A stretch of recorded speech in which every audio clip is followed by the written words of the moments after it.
Welcome to Awake to Oneness Radio. I am Caroline Cheng, your host. The mission of Awake to Oneness Radio is to inspire the world to awaken to the universal truth of oneness. Science is now teaching us that all life is energy, and that energy is interconnected and interdependent. In essence, that energy is one, and we are all connected to that one.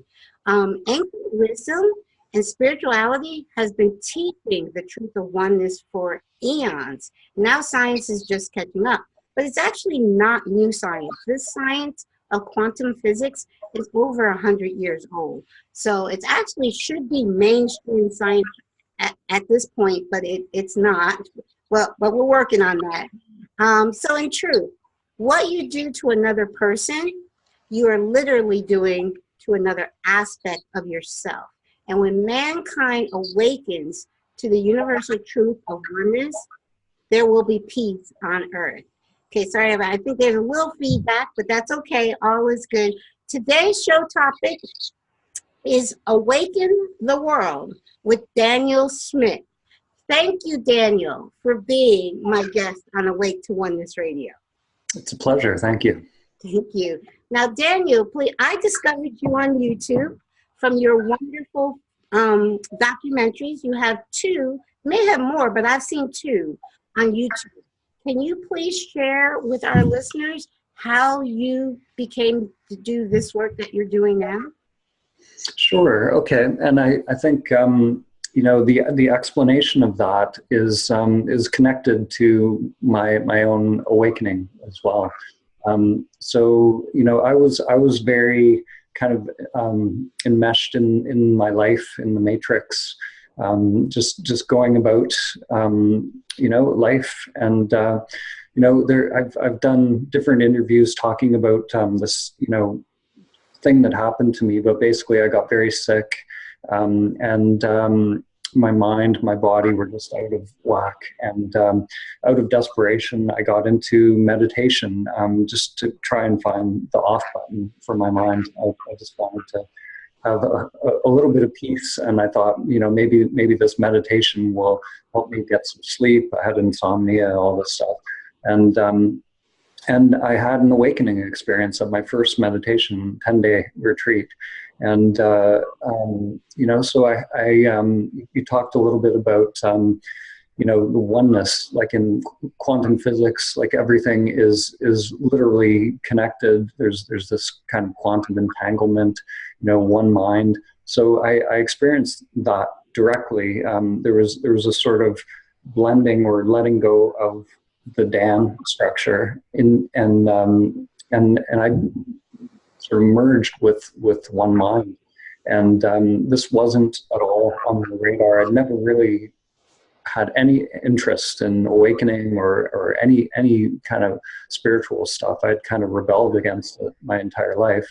And it literally woke me up like out of a dream. And my life was changed after that. I realized that there's so much more to what we are than this limited self-structure. And you know, so for me, that it was an experience. So it wasn't you know, a permanent state. So I had a little taste of that awakened state at that time, and that was more than 20 years ago now. And it's been a journey to integrate, and I've had countless little awakenings and other things, experiences that have happened. But to me, I would describe my journey as, you know, there's a development process that happens when we have these awakening experiences, and you know, it's like a rewiring, and you know, it's whatever that higher realm is, it starts to inform what we are. And so I'm a continuous work in progress, always evolving, always changing, but also at the same time, I've never, since that awakening, never, you know, I realize I'm not this limited being. Yes, okay, I'm glad, because you had started sharing about the awakening, and it wasn't until later on. I was about to ask you, how long ago was that? And you said 20 20 years ago, which was great. So that was like, do you remember the year about? I would say 98, 90, yeah, around there. Yeah. Wow. And so you're saying, now that's amazing, because you're saying from your first meditation, the first time you tried meditation, you had this awakening? That's amazing. Yeah, it's, you know, they in Zen, they talk about beginner's mind, you know, and I had complete beginner's mind. I went into that retreat with no knowledge or no understanding of what I was doing. And, you know, I don't know if you're familiar with the Vipassana meditation, but it's quite arduous. Like you sit for long periods of time. And at this point, I had rheumatoid arthritis through my entire body. So I was in excruciating pain. I probably couldn't have been in more pain. So, you know, the practice is to remain equanimous with what is. Just accept what's happening on an inward level. Yes. So surrendering, you know, but at the same time being present with what is. And so the teacher was giving these instructions, and I just followed it. I didn't know enough, you know, about the path or anything to question it, or, you know, I literally had so little knowledge. I just did what he said, and it was amazing. It you know, it pushed me to 100% of what I could tolerate, and to the point where, you know, I came up against serious resistance. So I wanted to actually leave the retreat, because, you know, everything in my little self, my self structure, wanted to get the hell out of there. And it was intolerable because it felt like that part of me was dying. And so something made me stay, and I'm not sure what that is. You know, it's a good question, I think, you know, because it's not the limited mind, obviously, that chooses that path, to go into meditation. Right. Because, you know, it's that limited mind that actually lets go of its control. Yes. So, you know, whatever that was, you know, higher will or grace or something made me, you know, persevere and stay. And you know, so, and, you know, having that experience, it's interesting, you know, because the mind will always appropriate these experiences as well. So, right. So, you know, there was this, like, I was terribly unprepared for the experience. So I got this glimpse of, you know, the truth of what we are. But then my mind, you know, immediately came back and tried to take ownership of it, and tried to, you know, thought that the being that, you know, had experienced itself as this universe, you know, was you know, the awareness was still entangled with this limited self structure. So so for many years, you know, I didn't have another Samadhi experience for many years, because I realized, you know, now in retrospect, when I look back, I know, you know, my mind, when I would go to meditate, my mind was trying to replicate that. And even though the teacher would say, you know, forget the experience, just stay in the moment, have beginner's mind, but there's something subtle, you know, in the unconscious, I think, where, you know, it's like I'd had the, you know, like when you're in that state, it's everything. Right. You're complete, you know, it's like you do anything to get back to that state. Yeah. So, so there's, you know, a subtle part of the unconscious, I think, that was always hoping or always wanting that to happen in the meditation. Mm-hmm. And so it wasn't until many years later, when I started to get into the non-dual teachings and Zen, and I started to realize the emptiness of all the levels of the self-structure, I realized there's this, you know, awareness, this fundamental awareness or presence, which is the ground of our being. And that is, you know, when we rest as that awareness, mm-hmm. That is the samadhi that doesn't come and go. There's the samadhi that, is this changing, we lose the state and we have these merging experiences and all of that. Yeah. But this ever-present awareness can be aware of itself, and it's what is watching all these states come and go. Yes. It's like the container. Yes.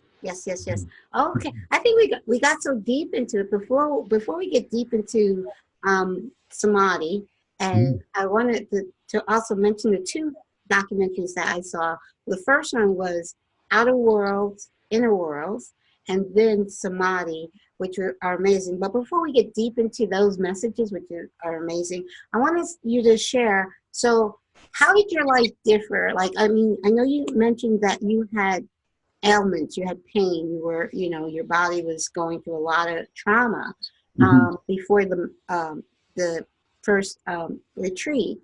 But before, okay, so can you describe a little bit how that first experience, how your life was before, and then your life right after, immediately after that experience? Well, it took a long time to, for the physical symptoms and like the diabetes, the rheumatoid arthritis. There were a lot of pieces of the puzzle that had to come together. I explored so many things to heal. Like, it probably took about 2 years after that experience. Okay.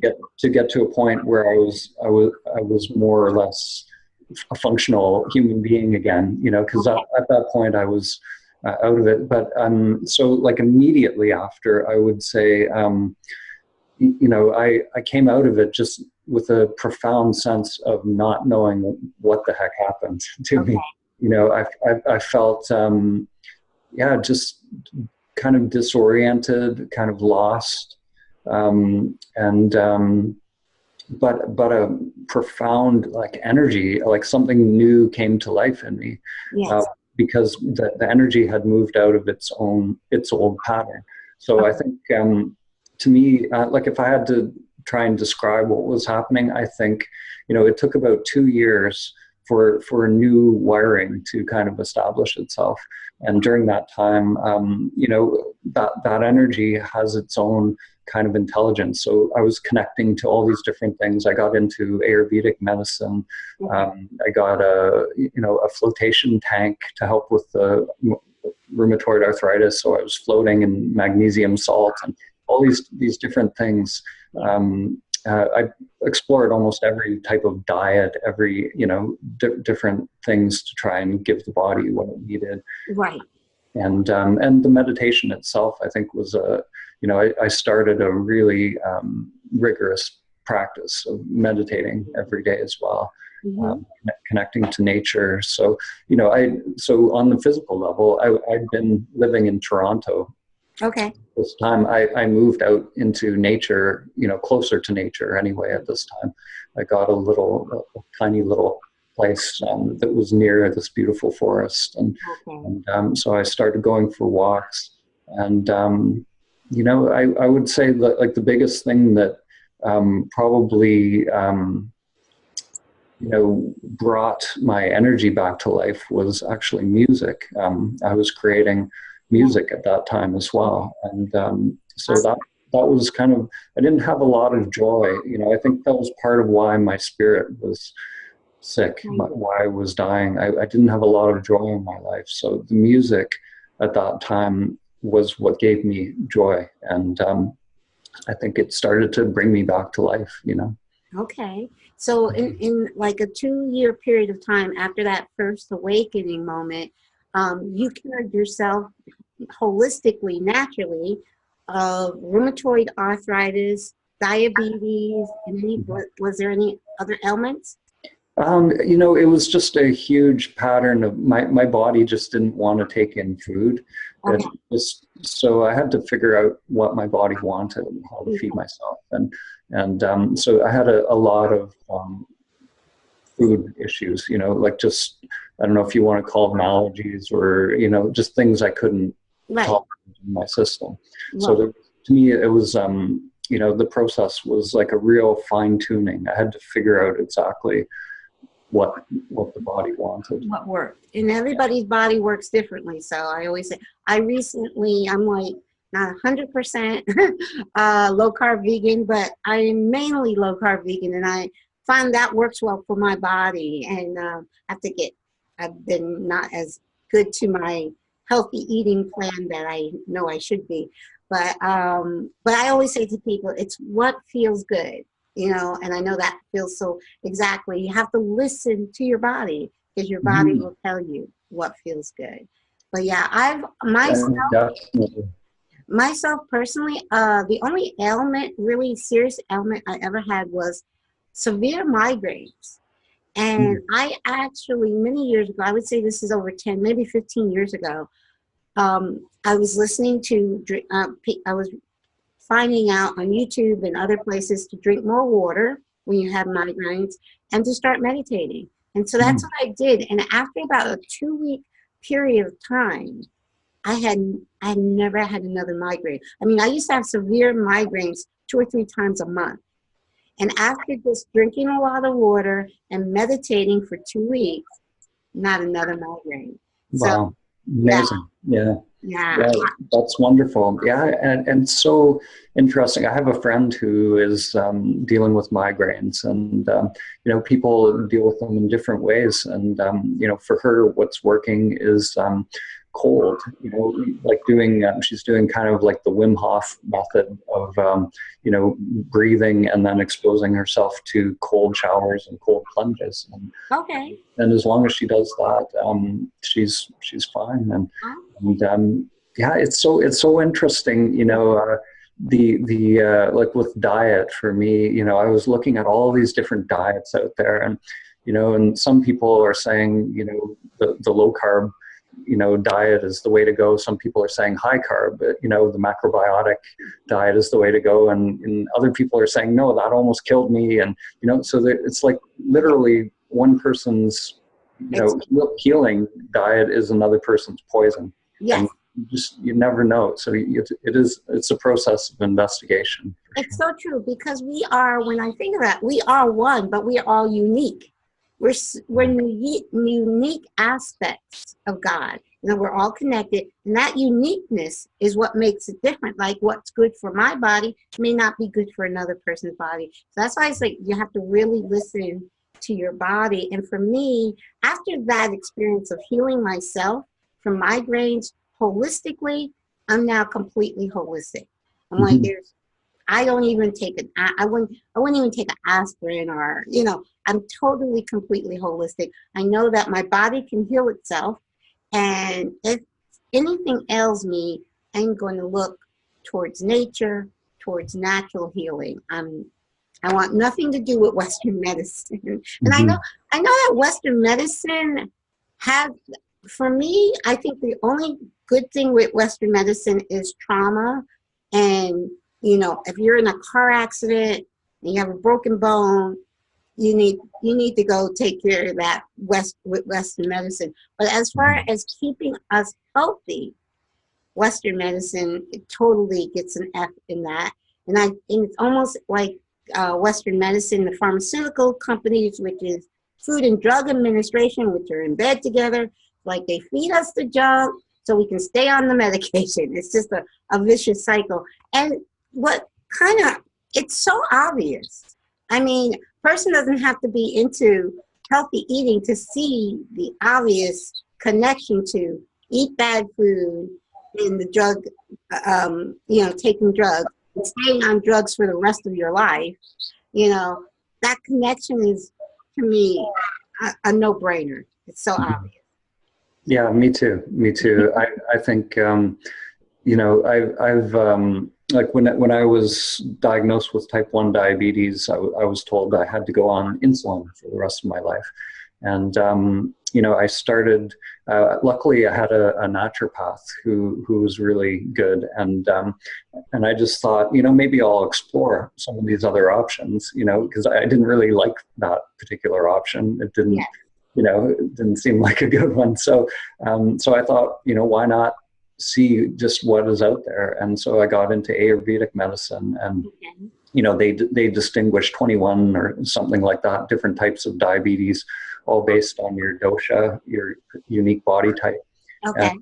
And it was amazing. There were particular herbs that I could take that would help my pancreas and would stop the autoimmune reaction that was happening in my body. And that was just something that wasn't on the radar of Western medicine. So, so I haven't been in a doctor's office in over 20 years. And but I agree with you. Like, there is a place for it as well. If in a car accident. If I need my appendix out, I'm not going to turn to the herbalist for that. Maybe it's you need a broken bone mended. Yeah. So they have their place, but to me it was all instinctive, meaning it was my higher self that guided me in my healing. And like I said, the only major issue I ever had was the migraine. And it was just my higher self said, try this, and I listened, not even knowing at the time that it was me listening to my higher self. Just, it was instinctive. So now tell us about, because now you produce these amazing films that are free on YouTube, which I think is great. I love sharing everything, this kind of information, freely to the world. Please tell us about, and you have a center up in Canada, so please tell us about those things. Sure. Okay. So right now the films I'm creating them with my partner Tanya.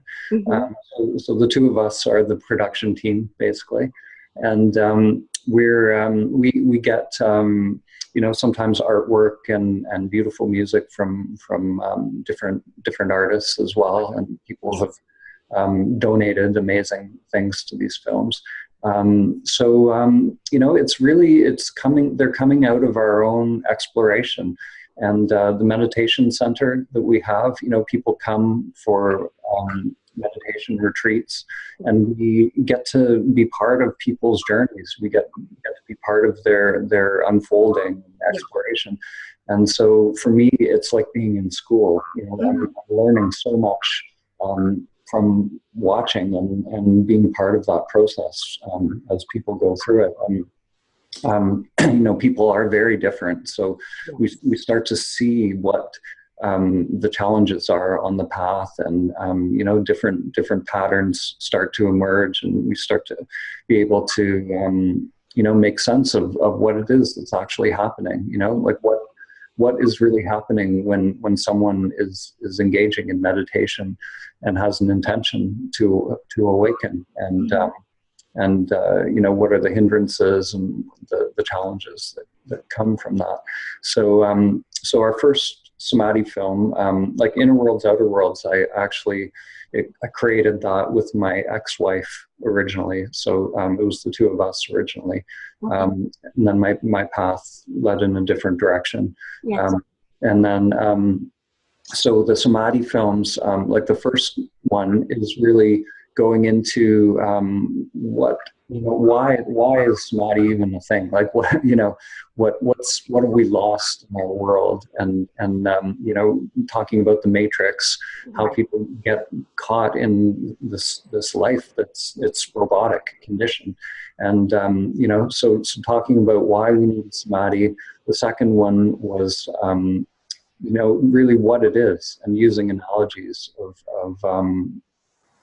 just being able to talk about it from the perspective of different traditions. Wow. And the next one I'm really excited about, because it's going into the practical aspect of how to implement a practice. Yeah. And it's going to be, talking, it's so tricky to talk about the how, because there are aspects of the path that are, that we can know, the great sages and teachers throughout history have written books, or they convey things that we can know.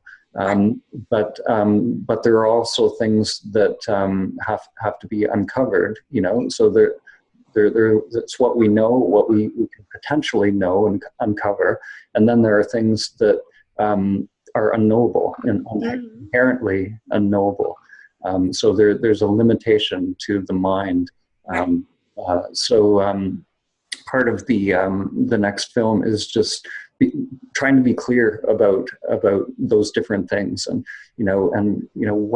what can be used, like the techniques. What is the place of meditation techniques, and and what's the place of self-inquiry, and letting go of those techniques, and being in a sort of choiceless awareness and allowing oneself to move beyond the conditioned mind.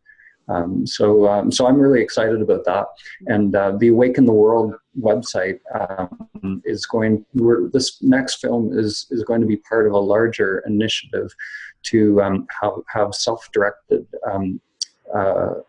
sort of meditation retreats that you can use through that site. All the materials will be there.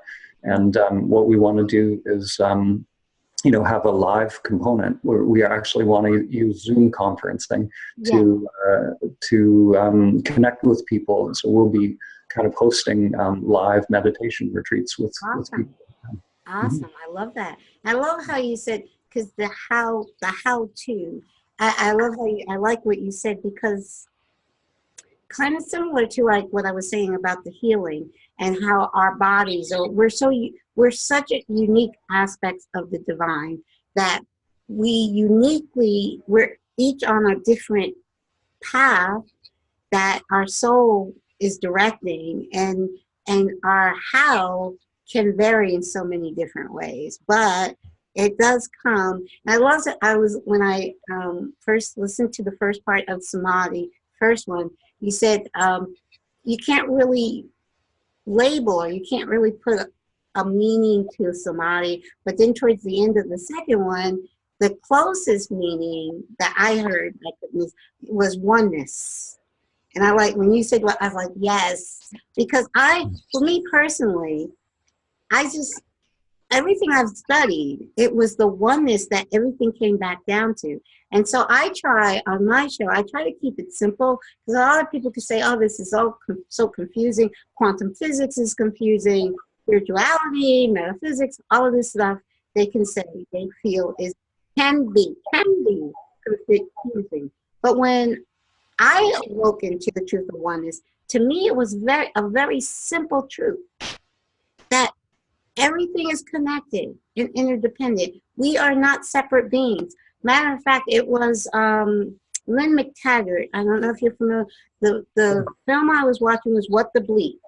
And in What the Bleep, Lynn McTaggart made one sentence. Now, her one sentence was, the biggest problem in the world today is the illusion of separateness. And when she said that, like your Samadhi first awakening, like your awakening, that was my awakening. Just that one simple sentence. Something inside of me woke up and said, yeah, that's the truth. There is no separation. You're not separated from the planet. We're not separated from each other. We're not separated from God. I use the term all that is, because, God, I say God / all that is, because there is nothing but God. And I said, that's a simple message to understand. You don't have to be a quantum physicist. You don't have to be a scientist to understand that. You don't have to be a rocket scientist.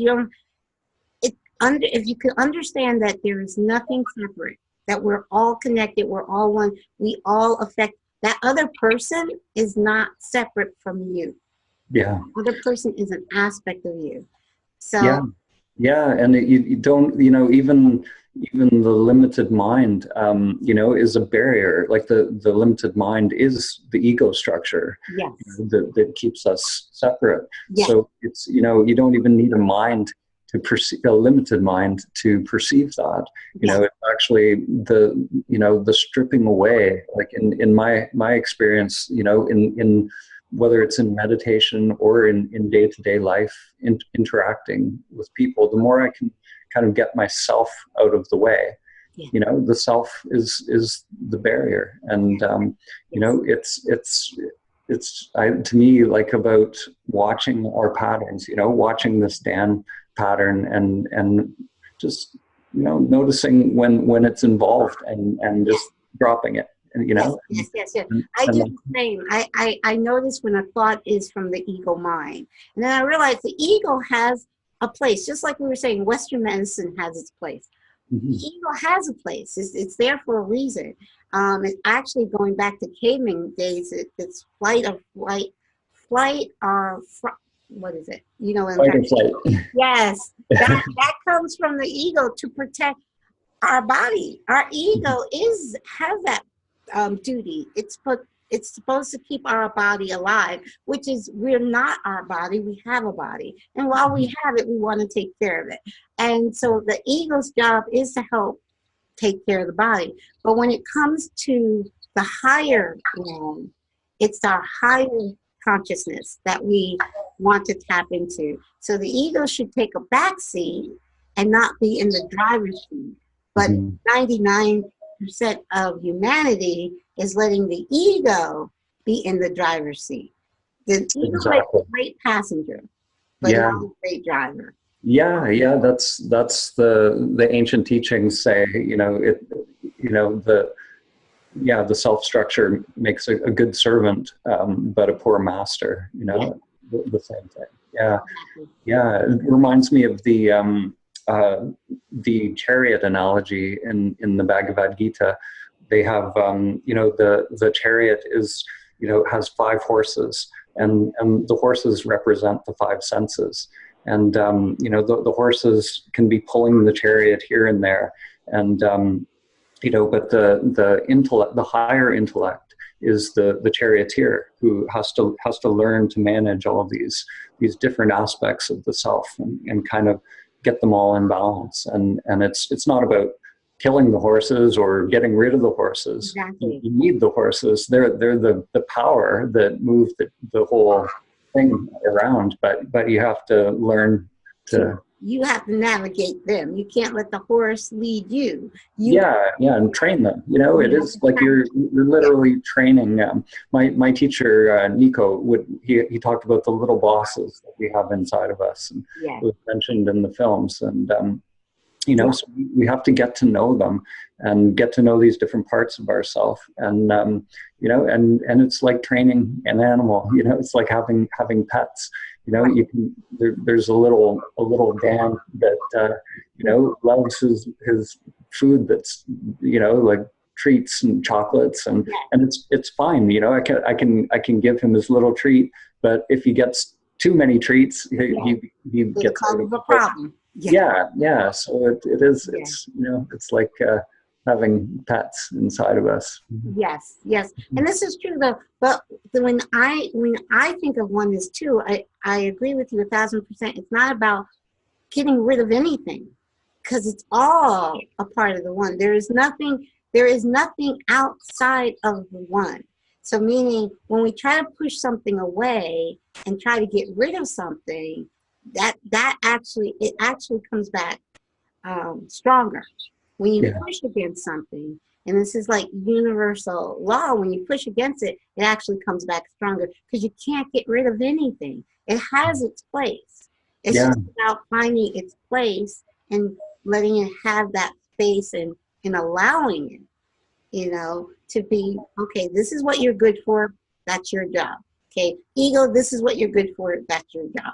But the daily making big decisions in your life, I leave that up to the higher self, which is just kind of quieting that ego mind and listening, because the higher self is always guiding you, whether we're listening or not. It's always guiding you. I think, to me, like when, speaking about what we can know and what we can't know, all of these meditation techniques and these tools we have on the spiritual path, to me, they can be useful to get us to a point where we get that connection to the higher self. But then, once we get that connection, that becomes our teacher. It's like, to me, all of this stuff, all of the spiritual apparatus and things that we learn with the lower mind, once we get to that point where we're, you know, connected to that source. Yeah. We receive our instructions from there. Yes. So you know, at a certain point, you know, there is a not knowing it within the self. You know, we connect to the source and we wait for the next instructions. Exactly. And I think that's I think like when you had your awakening, that changed the whole course of your life. Same thing with me. When I had my awakening, it just changes the course of your life. For me, I wanted like everyone to get it. I'm like, I get it. Why can't everybody get this?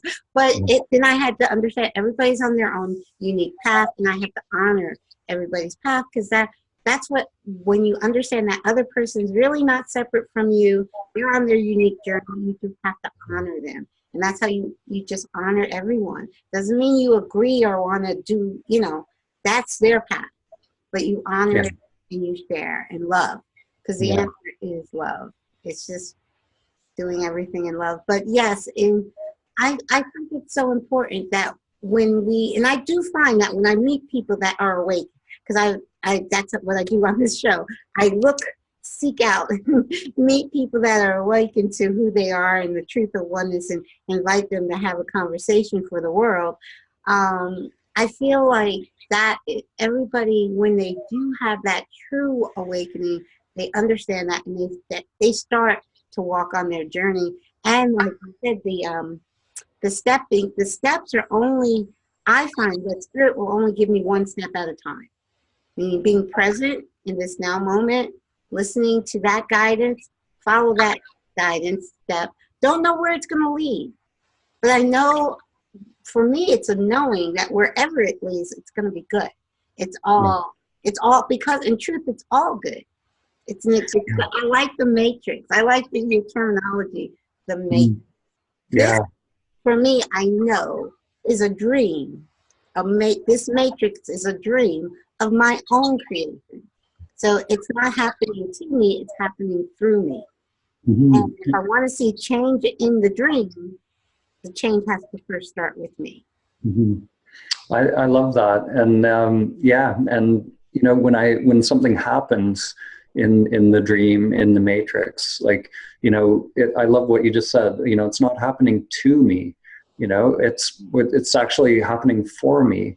You know, like these things are teaching, you know, so whatever comes, you know, it's like that poem from Rumi, you know, the guest house, like all these different guests are showing up in my house, you know, and some of them, you know, I may have preference of this or that, but I accept them all in, you know, I allow them to be as they are.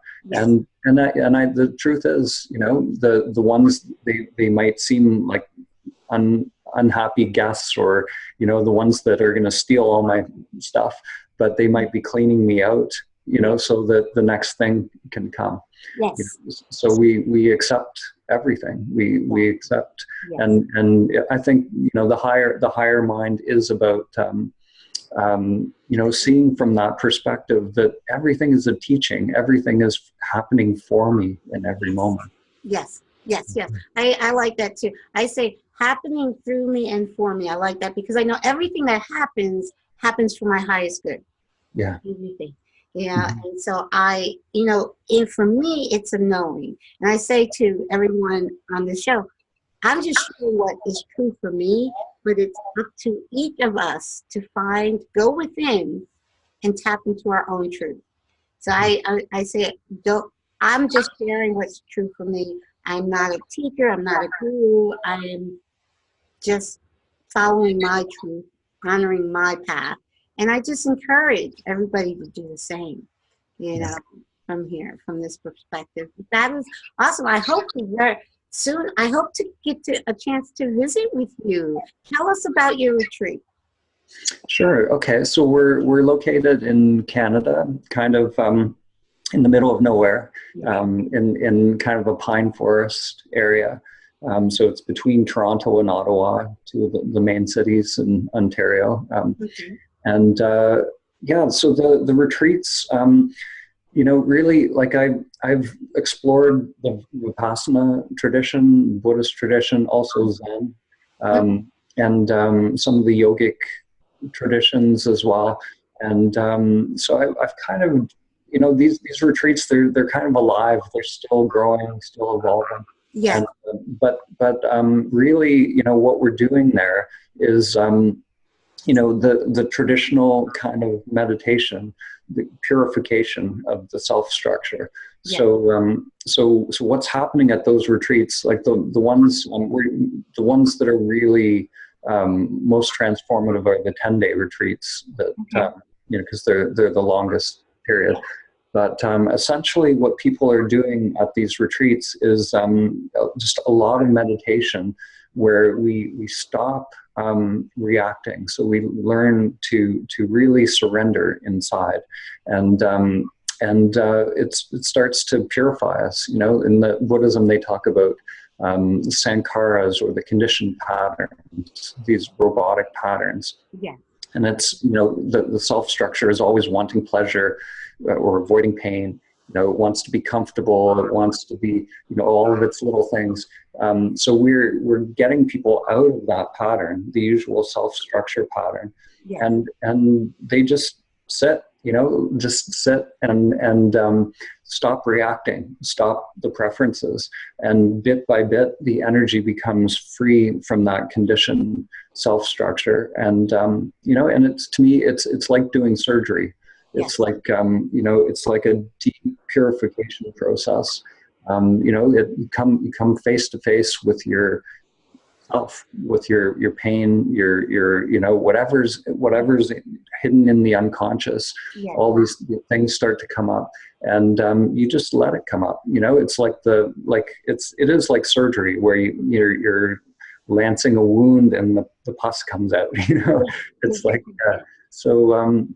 And my job and Tanya's job in that process, we just, I don't see myself as a teacher or anything. This is my path. This is my passion to be part of this. So all I do is basically when people start to get off track, I just keep pointing them back. Right. Back to themselves. Exactly. And I keep pointing, I think the best teacher or guru, what they do is point you back to yourself. All the great masters always pointed you back to yourself, because that's where the answers truly do lie. I mean, others the outer world is really a dream of your own creation. So everybody in the outer world is just in your dream. And the dream, the solution can't be found in the dream. The solution is found within where the dream is coming from, which is exactly. And moving. So a big part of what we do at the retreats is we start to observe the mind and senses, which is this is the filter or the reducing valve. I love Aldous Huxley described it like a reducing valve. Yeah. So we start to turn away from the objects of the senses, so the things that we see, images, sounds, thoughts, all of these things, and we turn towards awareness itself, and and the energy starts to, in Taoism, they say energy follows consciousness. Yes. So, if we're just resting in consciousness, the energy becomes present, comes out of these conditioned patterns. And there's this process of different levels, different kind of stripping aways or dropping aways of mind. So people will, it's like the mind, part of the mind will drop away, and all of a sudden people will experience, a bit more peace, or, it's like you suddenly become present. Yes. But then you realize the next level of mind it becomes apparent, and then you deal with the next thing. And there's these dropping aways that gradually happen until, they say in the ancient teachings, be still and know. Eventually we come to that still point, which is, the unfathomable, which You know, it's to me, that's what's drawing us. You know, people show up at these retreats sometimes and they don't even know really why they came. They saw the films or something in them was stirring. And to me, it's that stillness, that unfathomable is you know, that is the awakeness. That's what's drawing us. Yes. And it's mysterious, you know. It's the same thing that brought you to your first retreat 20 years ago. That's the same thing that's bringing them. Yes. Yeah. And it's so true that what you said about the stripping away, when you were speaking about the different people that come to the retreat and how different layers are stripping away, I started thinking globally that's what's happening in humanity as a whole. I mean, there's a lot going on in consciousness, in humanity's consciousness now, because humanity as a whole is awakening, and it has to go through the yuck and the muck, because it has to transform that. So that's that's what's happening, I believe, globally to the world today. Humanity up, and so it's gonna look really yucky until it's all cleared out. I think every birthing process looks kind of horrific and messy, and and I think that's exactly true. I think that the two go hand in hand. You know, like in Buddhism they say the lotus of awakening grows out of the mud of samsara. You know, so without the mud, there's no lotus, right? Exactly. So the two go together, and if we can see it that way, you know, that, like, from the higher mind's perspective, that's just how it is. That's just, you know, this is the poetry that's being written right now. And you know, when we're down in the weeds, we you know, sometimes we don't want to be in the mud. We want to be the lotus, but you know, there's an element of patience, I guess, that has to be there, or you know, that knowing of what transformation is happening. Exactly. And another great analogy is the butterfly when it's a cocoon, in the cocoon state, just before it, you know, opens up, and then it's a beautiful butterfly. So it's the caterpillar. So we've been caterpillars on the ground for a long time, but now I think we're in that cocoon state where when we open up, we're going to be this beautiful butterfly. That's another, I think, beautiful analogy as to what humanity is going through. It's a great one. And I heard another teacher use that analogy, and he said it was I think it was Adyashanti.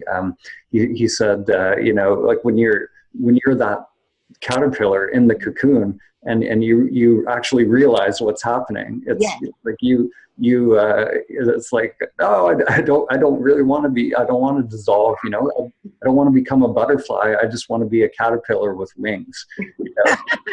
I don't want to die. You know? Yes. So it's from the self structure's point of view, it's scary, you know, because there is this sort of dissolving, dying process. You know, in the film I talked about dying before you die. Yes. And you know, there's many levels or many ways that sort of enacts in our lives. You know, even on the meditation cushion, if you sit for a long period of time, there is a small death that happens inside, and sort of inner alchemy and transformation that happens. Yes. And I love the know thyself, or know, be still and know that I am God. I love that, because when we understand that it's literal, meaning we are tiny aspects of God. And so when you're still and you know that, then that kind of, it's a knowing, and it has to be an inner knowing, because that's the only way to put away fear. When there's an inner knowing, I know that I'm creating this in God. Nothing can harm me. And death is just a transition. We call it death, but it's just a transition to, you know, the next stage. And so when you know that, you have no fear. So that's you know, so I always try to when I share it, I try to keep it on a very simplistic level that everybody, when they really think about it, you know, that seems like, that seems right. Yeah. Yeah, and that knowing, you know, it's like the, you know, the limited mind, you know, there's an aspect to that we can grasp the mind, like we can understand, you know, from a scientific perspective, there are all these different ways that everything is one, everything is connected. Yes. You know, there's the intellectual knowing, but then there's, you know, the knowing beyond the mind. Like it's not intellectual knowing, it's you become the knowing, or, you know, there's an awakening as that, you know, so literally you are that, you know, so it's not that you just know that you are everyone else. Like when you're in the samadhi state, you literally are, you know, your consciousness is everything. It's the chair, it's the computer, it's you know, everyone you meet is that, and that's a direct knowing that, you know, people who haven't had that experience, you know, they sometimes think, you know, it's just more information for the mind, but there's something that gives way. There's something, you know, when that awakening happens, it's you literally know that you are everything. And in that state, you know, you don't have to, when somebody's in that state, you don't have to tell them to be compassionate. There's no morality anymore, because if you are everyone, you don't need morality. You just are. You just are, you know, I would put food in somebody else's mouth as much as my own mouth. So, you know. Yes, I get you, and I'm smiling because I love how you just described it, because I've tried, words are so limiting. And I've tried to explain to people exactly what you just described. That's what happened to me. I always say, when I awoke into the truth of oneness, it was not intellectual. It wasn't, oh, I get it intellectually. It was inside. Something literally woke up inside of me. And I went, I get this. And everything that I questioned before that moment, the answers were so clear to me. And it's so hard to describe that to people, but you described it so beautifully. So that's why I'm just like, oh, I love how he just described that. But it's so true. And it's like when you truly awaken to oneness, there's no judgment. There is nothing but unconditional love, because you know that everything is just you loving you. Yeah. That's it. Yeah, that's beautiful. Yeah, I don't know much about your own awakening experience. So what can you tell me a little bit about that? Of course. Okay. Well, I had been studying spirituality off and on for many years, for over 30 years. Metaphysics and spirituality. I still was like, I like it. It sounds good, but I don't get it. It was actually, I think I did share it, but you might have missed it. When I watched the movie What the Bleep, which was about quantum physics, it was that one statement from Lynn McTaggart. Oh, I see. Okay. That was my awakening moment. Okay. It was one statement, and I watched the entire film several times, but it was that one statement that woke me up. That the biggest problem in the world today is the illusion of separateness. Like, and that was, and I say that to people, and they're like, that sounds good.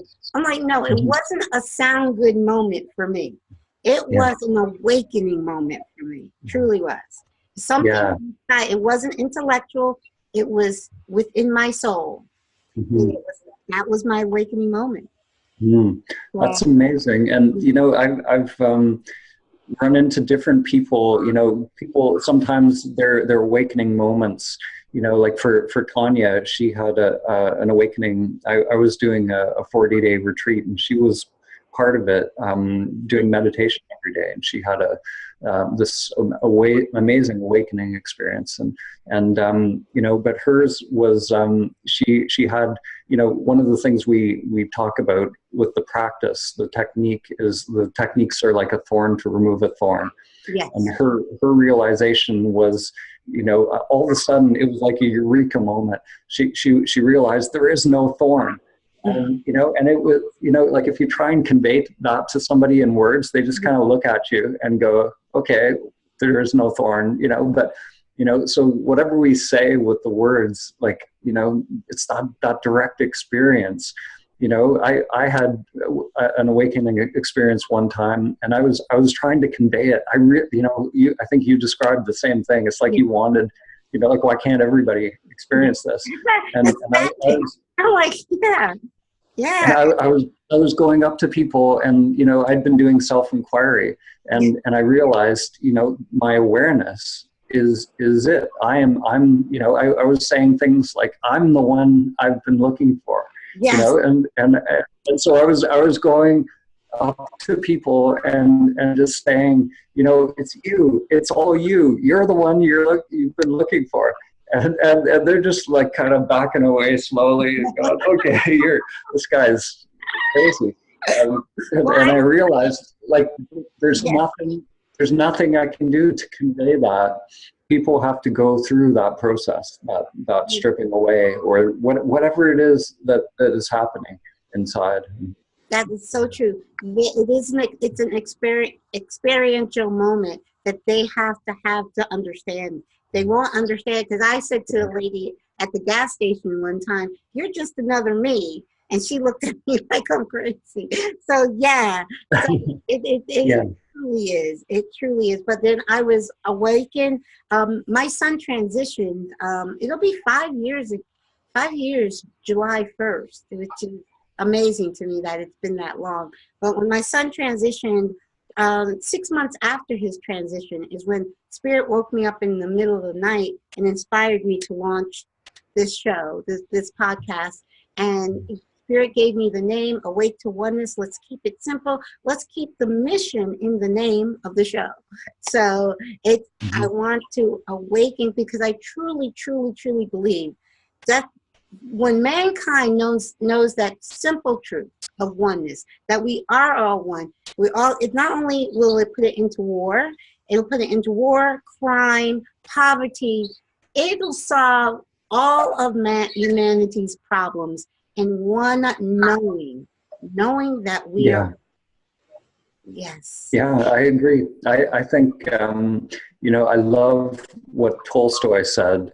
You know, most people, they want to change the world, but no one wants to change themselves, you know. And when we let go of the limited self, you know, and we realize that oneness, that's it. Like, then, you know, then we're prepared to go into the world and make those connections. And you know, but until we do that, until we strip away, you know, if we're just acting from the little me, you know, the little limited ego, trying to fix things in the world, then we're just going to create more problems. So, you know, I think it is, you know, that knowing, you know, that direct operating from that place of awareness, you know, that's the sword that cuts through everything. It literally, you know, changes every problem in the world. If we start to act from that place, you know, at least we're not going to mess things up more. You know, we can start to come back into alignment with nature and with the Tao. And well, Gandhi. So yeah, I totally agree.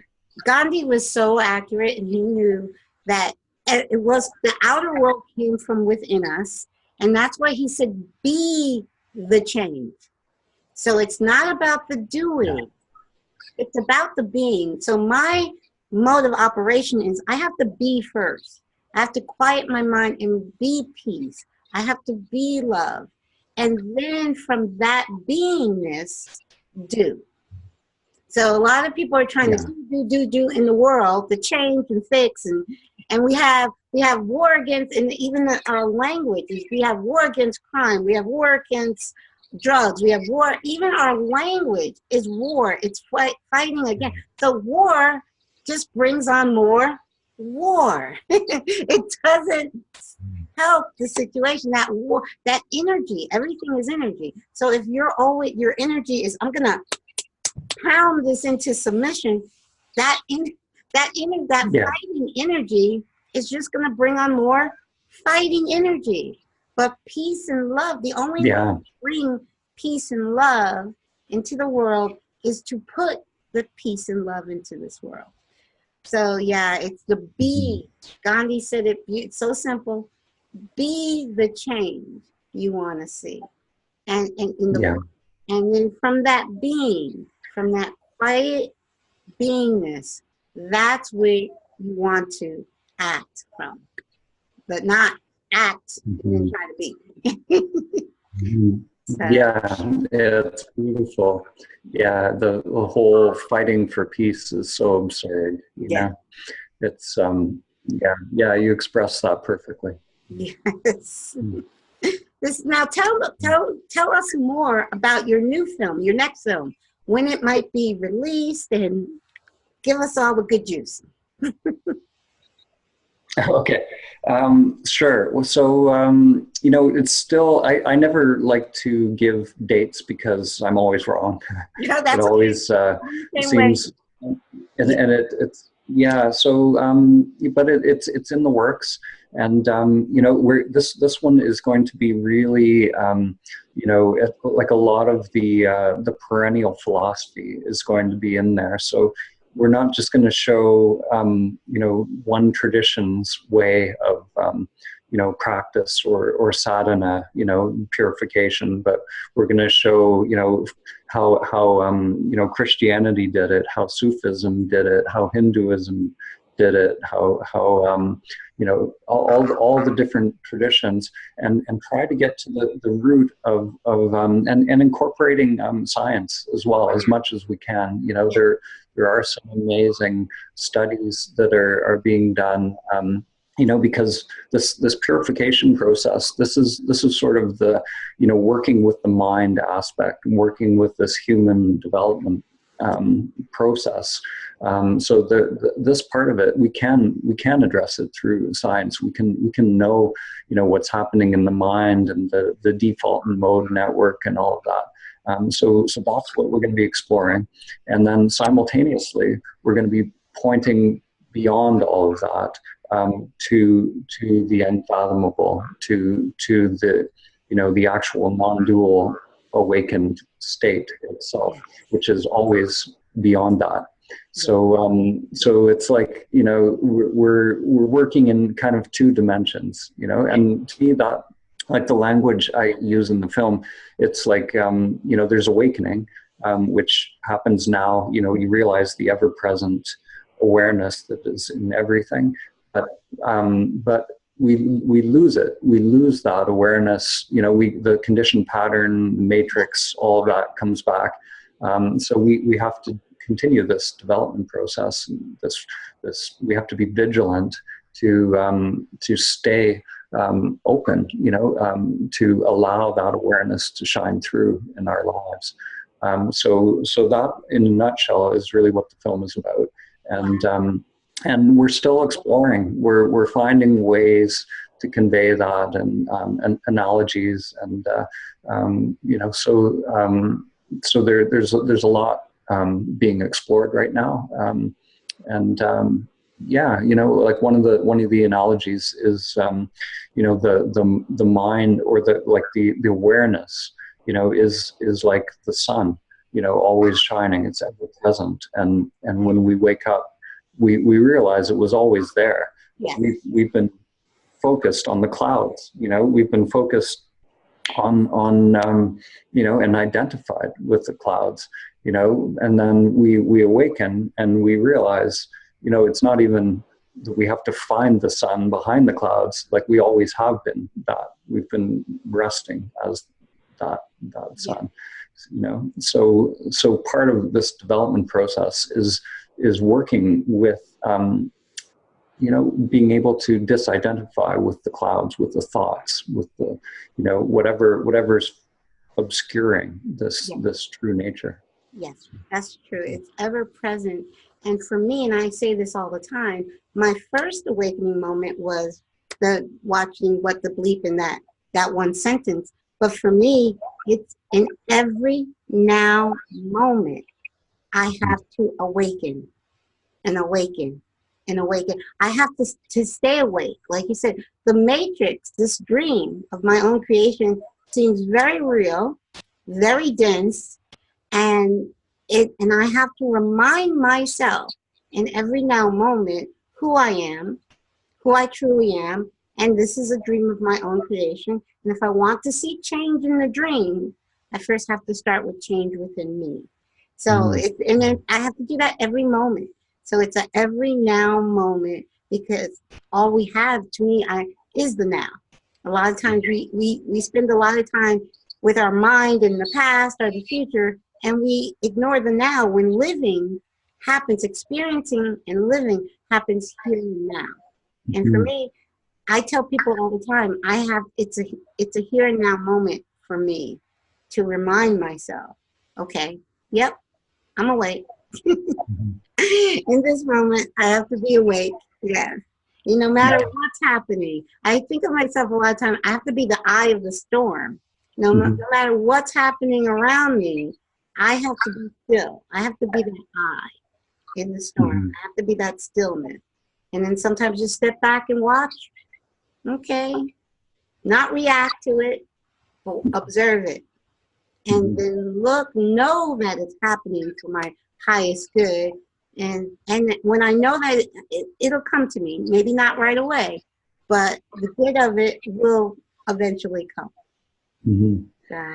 Yeah, that's beautiful. The the illusion, the identification, is so persistent. It is. It's a very persistent illusion. So it takes great vigilance to stay awake. And it's easier to stay awake in certain situations and with certain people, but with other people, certain people in my life are very challenging, or and old habit patterns want to creep back in, and I think the farther we go on the path, the more we can kind of inhabit all of this wiring, and when the consciousness is in it, then we can be more free. But it's like we get tested as we go, and we can put ourselves in harder situations. From the spiritual perspective, now, because I always try to look from the spirit perspective, those difficult people are your greatest, the greatest people in your life. He's like, why is this person in my life? No, that they're doing you the biggest service. The most challenging people in your life are doing you the greatest service. And it seems so backwards when you think of it from the human perspective. From the spiritual perspective, we actually ask them in spirit to do what they're doing. We ask them to drive us crazy, to help us to stay awake. That's such an amazing, I at the meditation retreats, I sometimes talk about an experience I had with someone, and the biggest challenge in my life, this person was at one point suing me and trying to take my business, and it was like 3 years of going into the legal system, and caused incredible stress. And I talk about how this person was my greatest teacher. He was like, I wouldn't have gone nearly as deep into meditation, without him, because I had to, just to survive and to be able to find some peace and equanimity in the midst of that process. And it is backwards. Like we think, we just want to get away from these people or these challenges, but these are the very things that can open us and make us stronger. So I agree. It's if we can see these things as gifts rather than obstacles, then Yeah, it's a gift that we are actually giving to ourselves, but we don't see that. There's a great children's book. I'm not sure. Are you familiar with Neil Donald Walsh, the author of Conversations with God series? Yeah, I remember that from a long time back. But yeah. Well, he actually wrote a children's book, and the title of it is The Little Soul in the Sun. And actually, it's a children's book, and it's about how when we're in spirit, we actually ask other souls to be mean to us when we go to Earth, to help us, remind us, to help wake us up to who we are. So that in a children's story, it explains that those people that we think are our biggest challenge are our greatest blessings. Wow, that's wonderful. That's I'll have to check that out, because we're very interested in doing at some point after this next film. We want to do a film for kids, actually. Oh, awesome. We're actually this summer we've done a few exploratory retreats, but we're doing our first full-on family retreat as well with kids. So so that's neat. It's 2 books he wrote. The 2 children's books that Neil Donald Walsh wrote was Little Soul in the Sun is the first one, and Little Soul Comes to Earth is the second one. So you gotta check them out. Matter of fact, I think on YouTube, he is actually reading, Neil Donald Walsh is reading The Little Soul in the Sun. So nice. I have a grandson, so I have both books for my grandson. Yeah, great. That's a good connection that's come from this interview. Yeah, thank you. Yeah. Well, thank you. I love having you, and I do want to keep in touch. I've never been to that part. I've been to Montreal. How far are you? I've been to Montreal many in the 80s. How far are you to Montreal?